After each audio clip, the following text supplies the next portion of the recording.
Hello friends, I am Anup Chaudhary. Today I am going to discuss displacement, velocity, average velocity, instantaneous speed, etc. In previous lecture, average speed and different problems related to it were discussed along with distance and other things. Let us now start. Now, first heading displacement. ये पहले video में मैं discuss कर चुका हूँ, लेकिन फिर भी समझ लें, इसका यूज हम यहाँ करने जा रहे हैं. The shortest and directed distance from initial to final point और position is called displacement. Suppose करिए एक बॉडी एक इस प्रकार के पाथ पे मूव करती है. फाइनल पोजीशन ए है, इस रास्ते से पाथ से जाते हुए फाइनल पोजीशन बी पे पहुंच जाती है. ए इनिशियल पोजीशन है and B final position. Initial position and B is the final position. ठीक, जिस रास्ते पे चलती है, जिस पाथ पे मूव करती है, स्टार्टिंग से एंड, इनिशियल से फाइनल पॉइंट तक जो पाथ की लेंथ होती है उसको हम डिस्टेंस कहते हैं. और जो हमारे पास स्ट्रेट डिस्टेंस आती है, straight distance, shortest distance from initial to final position is called displacement. Clear? Now एक केस हो सकता है जब बॉडी एक स्ट्रेट लाइन में मोशन कर रही है.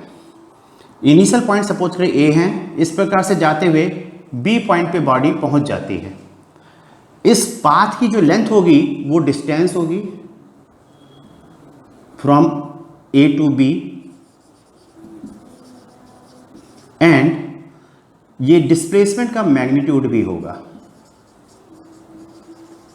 ये डिस्प्लेसमेंट का मैग्नीट्यूड भी होगा. इन दोनों बातों से हम ये कह सकते हैं कि जो डिस्प्लेसमेंट होता है का मैग्नीट्यूड होता है, डिस्प्लेसमेंट ये less than equal to distance होता है. क्लियर? नाउ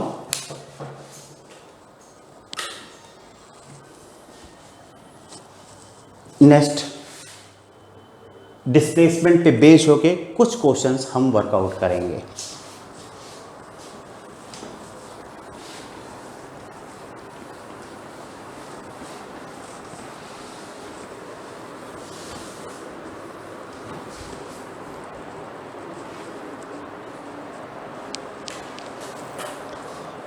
क्वेश्चन है, a body is moving on a circular path, on a circular path with constant speed v. The radius of circular path is small r. Find the distance and displacement of the particle during the angular position of the body changes by angle theta. पहले body यहाँ पे थी और finally यहाँ पे. ठीक, इस path की जो लेंथ होगी वो डिस्टेंस होगा, और ये जो होगा ये डिस्प्लेसमेंट होगा. मैं केवल मैग्नीट्यूड की बात कर रहा हूँ अभी. ठीक, ए टू बी जो स्ट्रेट डिस्टेंस होगी. तो सबसे पहले डिस्टेंस की बात करें. Distance equal to arc A B. A to B shortest जिस रास्ते से गया तो इस रास्ते से ये होगा रेडियस इनटू एंगल. ध्यान रहे एंगल को रेडियन में लिखना है, रेडियन में लिखना है. Now displacement. ठीक, जो ओ की रिस्पेक्ट में पहली पोजीशन ए है, ओ ए का मैग्नीट्यूड स्मॉल आर होगा, and final position O B है, मैग्नीट्यूड अभी भी ओ बी का स्मॉल आर होगा. तो मुझे ओ बी वेक्टर में से ओ ए वेक्टर को सब्ट्रैक्ट करके ए बी वेक्टर निकाल लेना है. तो हम यहाँ पे कहें displacement is equal to length A B is equal to, हमने फॉर्मूला पढ़ा था वेक्टर सब्ट्रैक्शन का, under root p square plus q square minus 2pq cos theta. ठीक, तो ये हो जाएगा फर्स्ट वेक्टर का मैग्नीट्यूड प्लस का स्क्वायर, सेकंड वेक्टर का मैग्नीट्यूड का square minus 2 into first vector magnitude second vector magnitude and cosine of the angle cos theta. It comes out to be 2r square minus 2r square cos theta. 2r square bracket में 1 minus cos theta, इसमें मैंने 2r square को common ले लिया है। 1 minus cos theta can be written as 2 sine square theta by 2 trigonometric identity से, is equal to 2 2 जा 4 square root 2 आएगा, r स्क्वायर का r आएगा और साइन स्क्वायर थीटा का sine theta by 2, sine square theta by 2 का, मीन्स यहाँ पे जो डिस्प्लेसमेंट आ गया है 2r साइन थीटा बाई 2 आ गया है। अब ऐसा हो सकता है, यहाँ पे एक जनरल फार्मूला आप इसे कह सकते हैं, अगर कोई बॉडी सर्कुलर मोशन पे थीटा एंगल से घूम जाती है तो, ठीक, ये एक जनरल फार्मूला है डिस्प्लेसमेंट निकालने का, ये जनरल फार्मूला है डिस्टेंस वर्कआउट करने का। Clear? Now coming to next topic,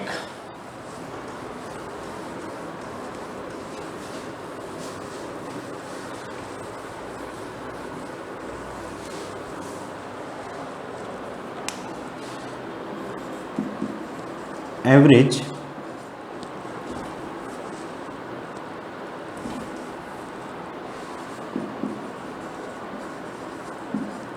velocity.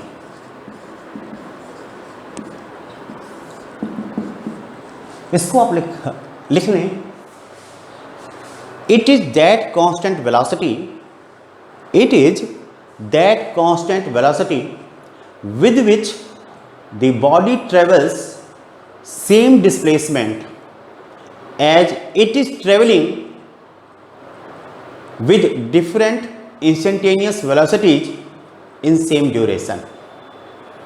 Means इसमें नेट डिस्प्लेसमेंट सेम होता है एवरेज वेलोसिटी की सहायता से भी और इंस्टेंटेनियस वेलोसिटी की सहायता से भी, बस कंडीशन ये है कि टाइम ड्यूरेशन सेम रहना चाहिए।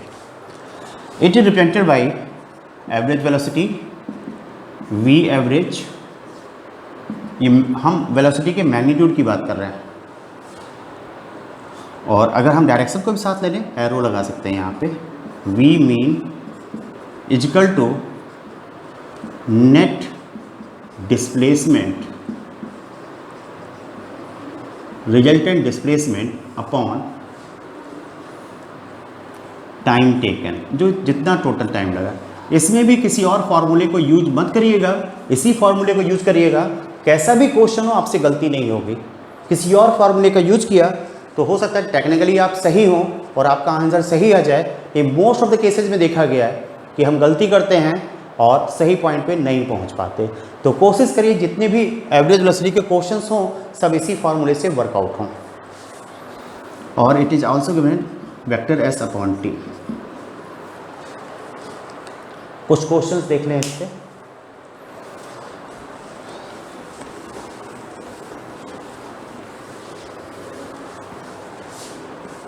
Question, a student goes from his home to school, from his home to school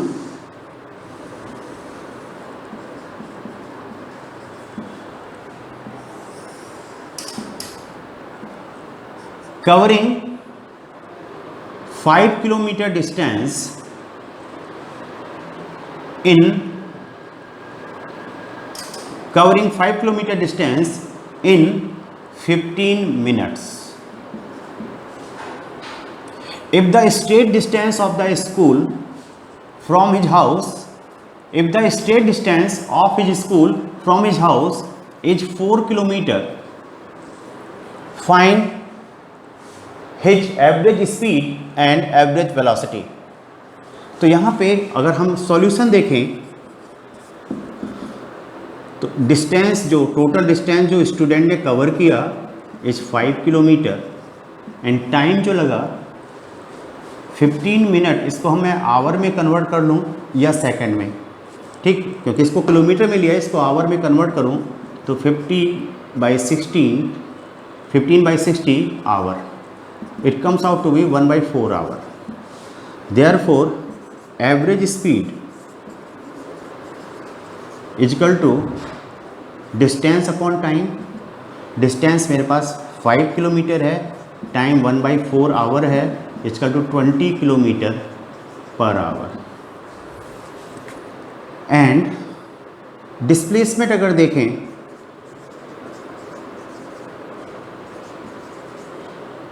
equal to state distance जो है 4 किलोमीटर, टाइम फिर से 1/4 आवर। देयरफॉर एवरेज वेलोसिटी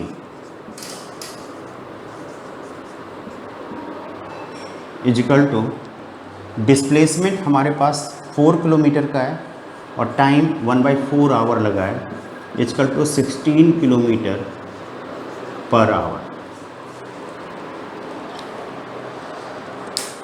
बस ये इसके बीच में डिफरेंस है। आगे कुछ क्वेश्चंस हम और चलेंगे और इस पे वर्कआउट करेंगे, वहाँ से भी इनको डिफ्रेंशिएट, इनके बीच में अंतर इस्टेब्लिश करने का प्रयास करेंगे। ठीक, होपफुली आपने इसे लिख लिया होगा।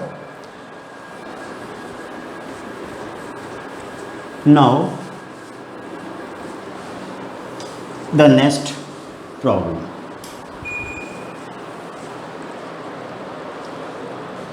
The next problem. A body is moving on a circular path of radius 7 km with constant speed 60 km per hour.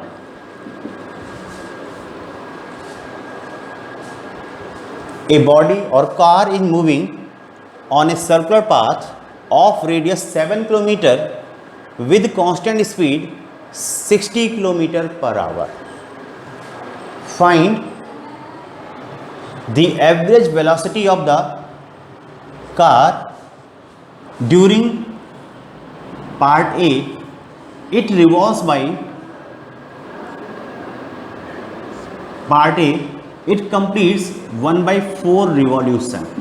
Part B half revolution. Part C 3/4 revolution and part D 1 revolution. जब ये 1/4 revolution होगा, solution की हम बात करें,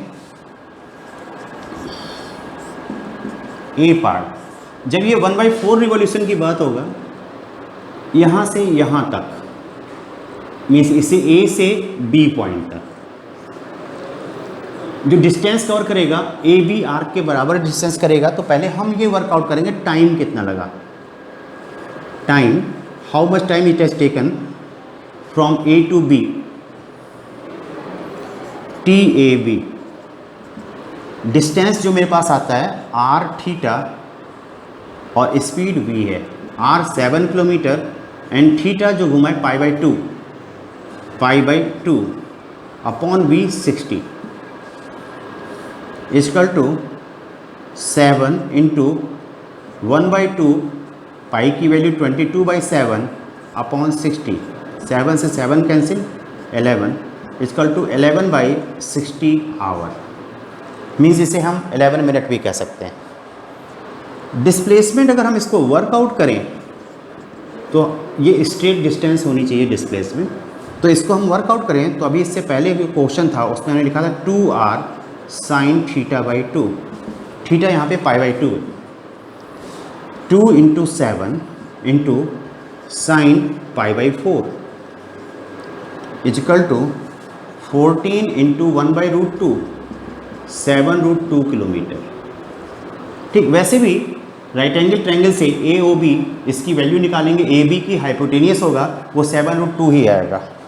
therefore average velocity is equal to displacement 7√2 and time 11/60,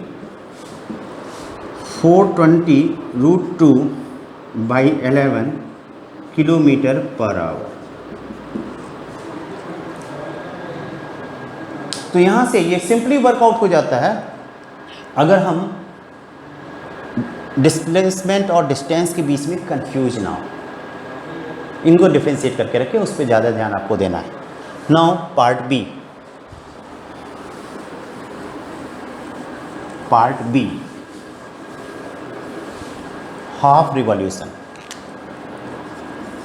half revolution में body A से चल के ऐसे चलते हुए सी पे पहुंच जाएगी। तो अगर मैं डिस्प्लेसमेंट की बात करूं तो ये आ जाएगा ए सी, और ये आता है 2r sine theta by 2 into 7, और ये जो पूरा एंगल होगा वो 180 डिग्री का होगा। थीटा इजकल टू 180 डिग्री, तो थीटा बाई 2 90 डिग्री होगा, sine 90 is equal to 14 kilometre. Clear? वैसे भी ये डायमीटर होगा 14 किलोमीटर के बराबर आएगा। नाउ टाइम ए से सी तक पहुंचने में कितना लगता है?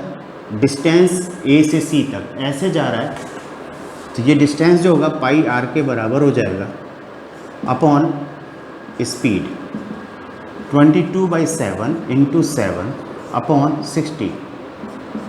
ये मेरे पास आ जाएगा 11/30 our.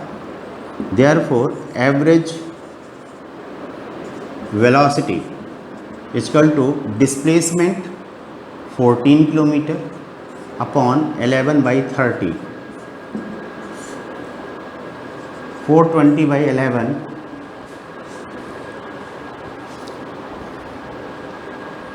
Kilometre per hour. Now C part, 3/4 revolution, 3/4 चक्कर जब ये लगाएगा।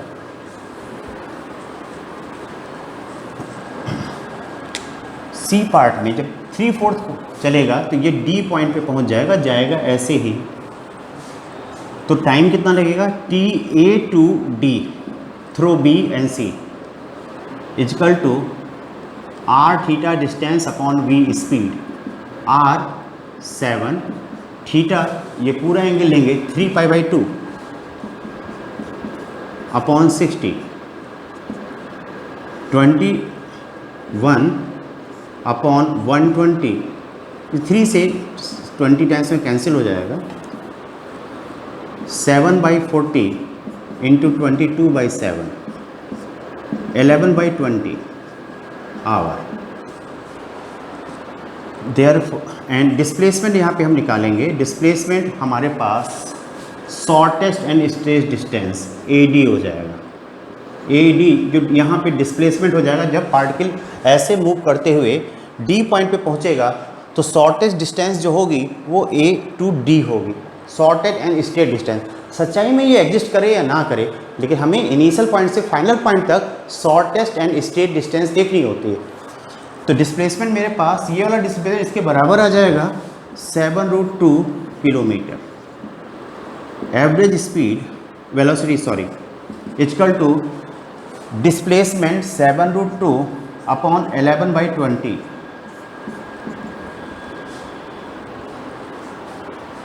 140/11√2 किलोमीटर पर आवर।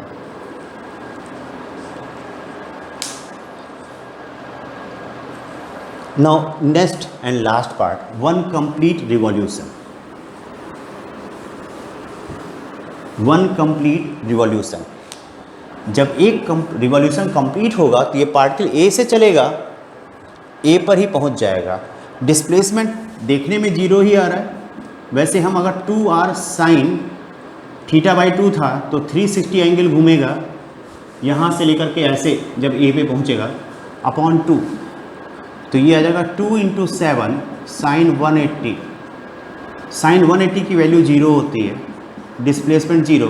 वैसे भी जहाँ से चले थे वहीं पहुँच गए, डिस्प्लेसमेंट 0 हो जाएगा। जब इनिशियल और फाइनल पोजीशन दोनों सेम हो जाते हैं, डिस्प्लेसमेंट 0 हो जाता है।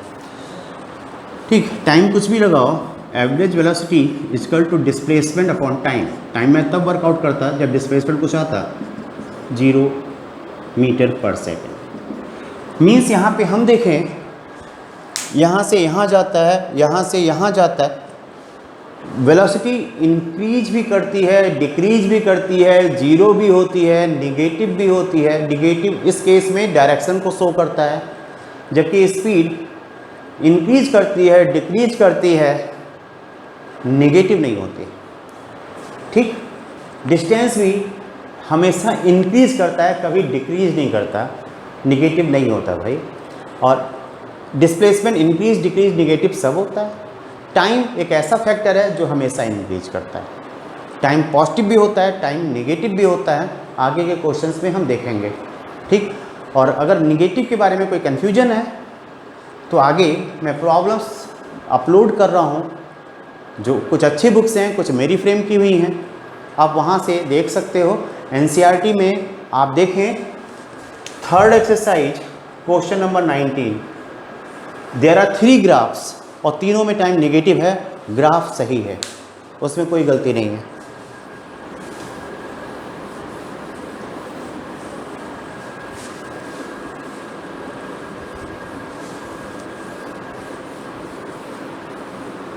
Next,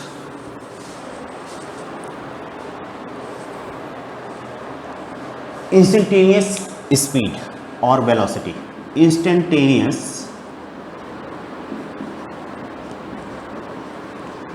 speed, instantaneous speed.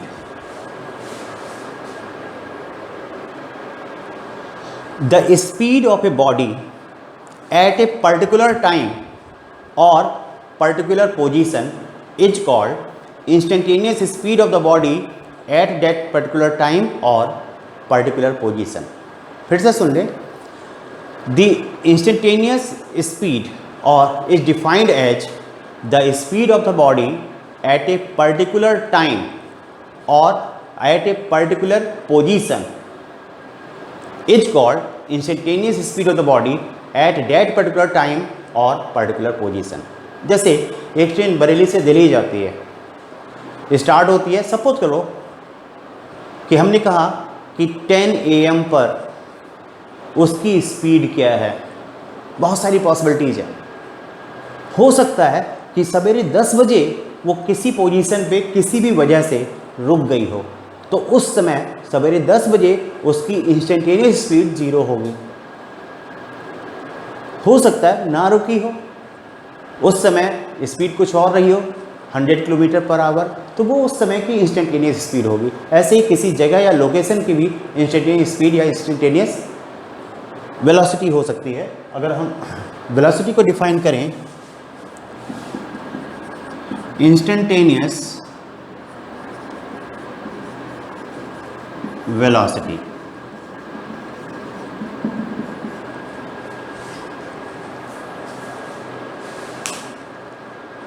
the velocity of a body at a particular time or at a particular location or position is called instantaneous velocity of the body at that particular time or at that particular location।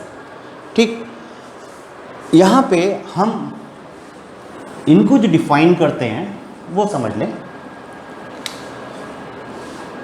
v instantaneous equal to limit delta T tends to 0 delta S by delta T. Differentiation के साथ इसको complete करेंगे कि इसका meaning क्या है। अभी इसको ऐसे ही याद रखिए, ये डिफ्रेंसिएशन है,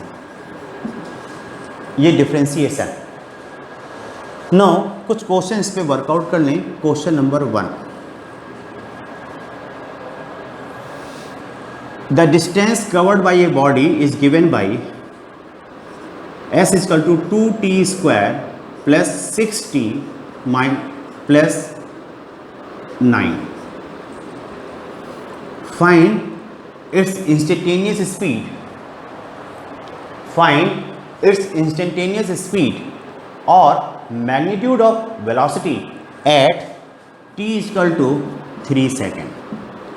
तो मैं क्या करूँगा, सबसे पहले वेलोसिटी निकालूंगा ds by D T, 4d by D T 2t square plus 6t plus 9।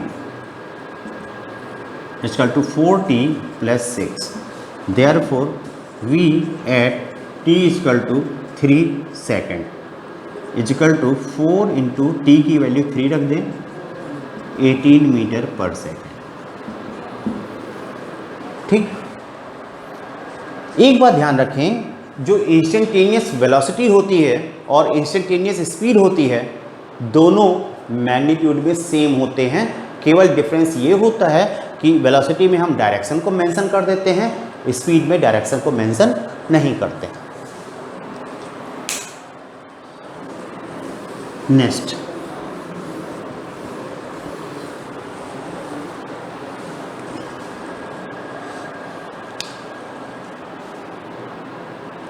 Question,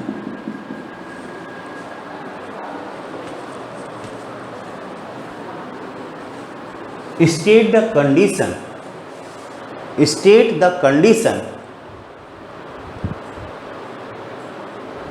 which relates displacement and distance।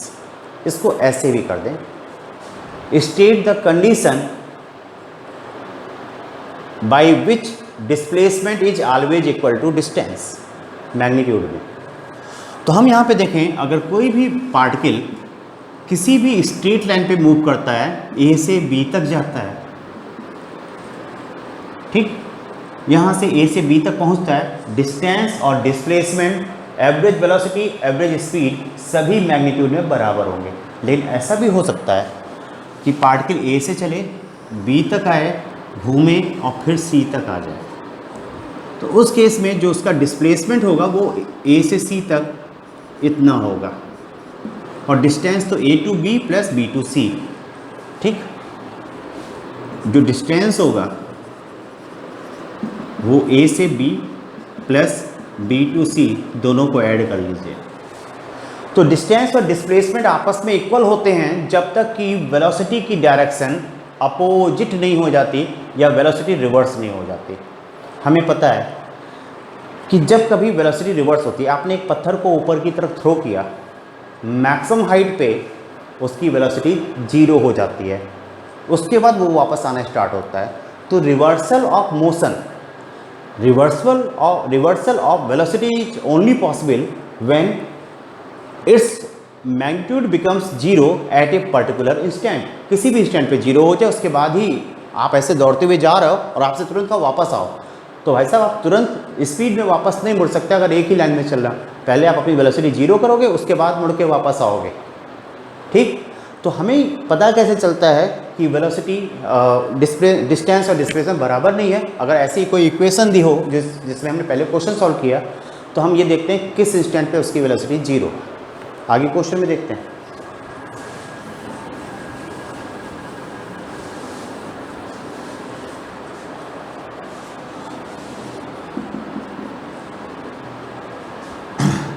The displacement covered by a body in time t is given by t square minus 3t plus 2. Find A part, v is equal to 0 at which times? B part, displacement and distances between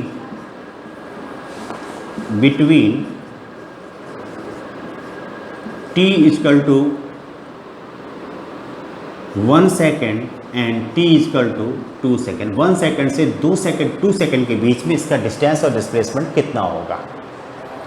ठीक, workout करें, solution देखें। पहले हम velocity निकालेंगे part A में। ये ds by D T होता है, d by D T T square minus 3t plus 2t minus 3। Velocity 0 है, मीन्स 2t माइनस 3 जो इसका एक्सप्रेशन आ गया 0 के बराबर। It gives t equal to 3/2 equal to 1.5 second. 1.5 second पे वेलोसिटी 0 हो जाती है।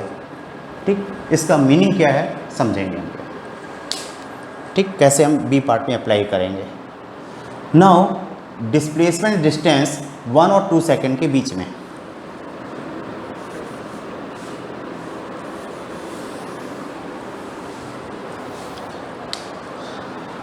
बी पार्ट सॉल्यूशन में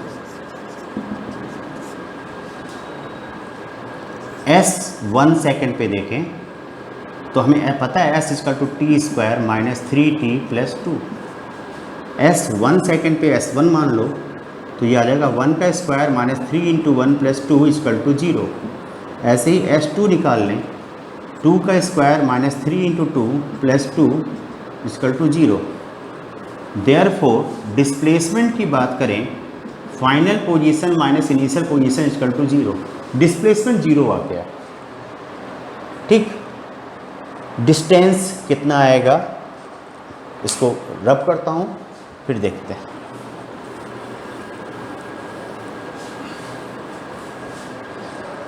ठीक, हो क्या रहा है इस बात को देखें। हमने v निकाला था इससे पहले तो वो आ गया था 2t minus 3। t equal to 0 पे टाइम पे वेलोसिटी माइनस 3 होगी, t इक्वल टू 1 टाइम पे वेलोसिटी माइनस 1 होगी। वहाँ पे t इक्वल टू 1 रख के देख लें। t इक्वल टू 2 टाइम पे वेलोसिटी प्लस 1 होगी, यानी वेलोसिटी माइनस से प्लस डायरेक्शन में जा रही है, यानी उसका डायरेक्शन अपोजिट हो रहा है, चेंज नहीं कर रहा है, रिवर्स हो रहा है। तो यहाँ पे हम देखें किसी समय पे पार्टिकल अगर ओरिजिन पे था, ओरिजिन यहाँ पे मान लेते हैं, t इक्वल टू 0 समय पे देखें, t इक्वल टू 0 टाइम पे, तो t इक्वल टू 0 टाइम पे t की हैं 0 रखें, इसमें 0 रखें, तो पार्टिकल यहाँ पे था 2 मीटर पे। t इक्वल टू 1 सेकेंड पे देखें तो डिस्प्लेसमेंट 0 आ रहा है, तो 1 सेकेंड पे पार्टिकल यहाँ पे है और 2 सेकेंड पे भी पार्टिकल ओरिजिन पे ही है। ठीक, 1.5 सेकेंड पे हमने ये देखा था, 1.5 सेकेंड पे वेलोसिटी 0 हो जा रही है। देखें क्या होता है इसमें। At 1.5 second s 1.5 equal to t की यहाँ पे 1.5 का square minus 3 into 1.5 plus 2, 2.25 minus 4.5 plus 2 equal to minus 0.25 metre. Means अगर इस डायरेक्शन को हम पॉजिटिव मान लें तो 1.5 सेकेंड पे यहाँ से यहाँ तक माइनस 0.25 मीटर डिस्टेंस पे पार्टिकल था। क्लियर?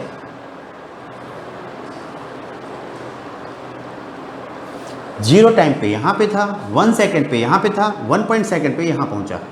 इसका मतलब पार्टिकल 2 मीटर से, ये एक लाइन है, ये ओरिजिन है, 2 मीटर पे इनिशियली था, इधर स्टार्ट करता है, 1 सेकेंड पे यहाँ पहुँचता है।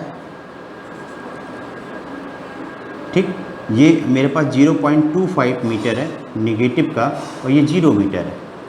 1 सेकेंड पे यहाँ पहुँचता है, 1.5 सेकेंड पे यहाँ पहुँचता है और फिर यहाँ से घूमता है और यहाँ पे 2 सेकेंड पे दोबारा पहुँच जाता है। तो 1 सेकेंड पे ओरिजिन पे था, 2 सेकेंड पे ओरिजिन पे था, डिस्प्लेसमेंट 0 हो गया। 1 सेकेंड पे ओरिजिन पे था, length of the path, particle यहाँ से यहाँ तक जाता है, फिर घूम के यहाँ आता है, 0.25 मीटर इधर चलता है, 0.25 मीटर इधर चलता है। तो डिस्टेंस जो मेरे पास आ जाएगा 0.25 plus 0.25 equal to 0.50 metre. Clear? इस बात का हमें ध्यान रखना होता है, अगर इसमें हम गलती करते हैं तो चीज़ें वर्कआउट नहीं होती हैं। नाउ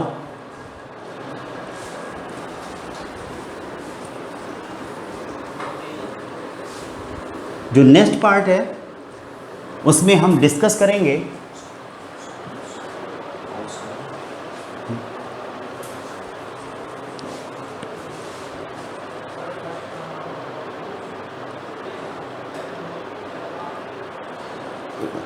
नेक्स्ट पार्ट में we are going to discuss 2 dimensional motion, that is projectile motion और इसके डिफरेंट केसेस। तब तक till then good bye, have a nice day, bye bye.